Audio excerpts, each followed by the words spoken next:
Gọvanọ Anambra State ma bụrụ national leader otu APGA ka Mmụtachukwu ma Soludo ekwupụta ka dị njikere nke ya bụ otu pati inye ezi nkewa banyere ezi ọchịchị steeti ya na-eweta mmepe zuru oke. Onye nta akụkọ anyị Emmanuel Okonkwo wetara anyị akụkọ.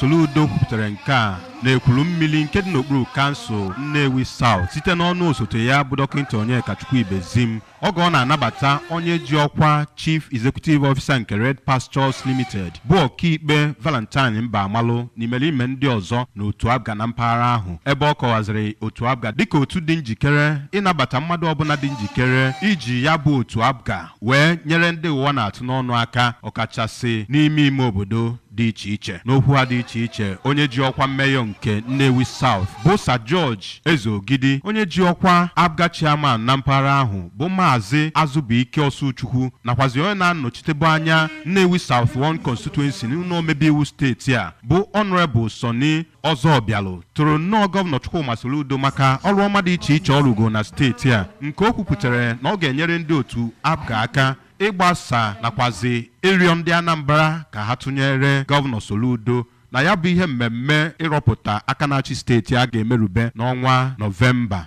N'okwu nke ya bụ ọkaikpe Mbamalụ gosipụtara afọ ojuju nakwazi obi aṅụrị ọ nwere n'isonye n'otu APGA, otu ọ kọwara dịka otu bụ ọdịmma ndị Igbo ọkachasị ndị ụwa na-atụ n'ọnụ n'obi oge ọbụla. Otu ọ kọwarakwaziri dịka otu gbagoro mbọ hụ na enyere ndị mmadụ ezi nnọchiteanya site n'ekwuru mmiri nke dị n'okpuru kansụl Nnewi South. Abụ m Emmanuel Okonkwo.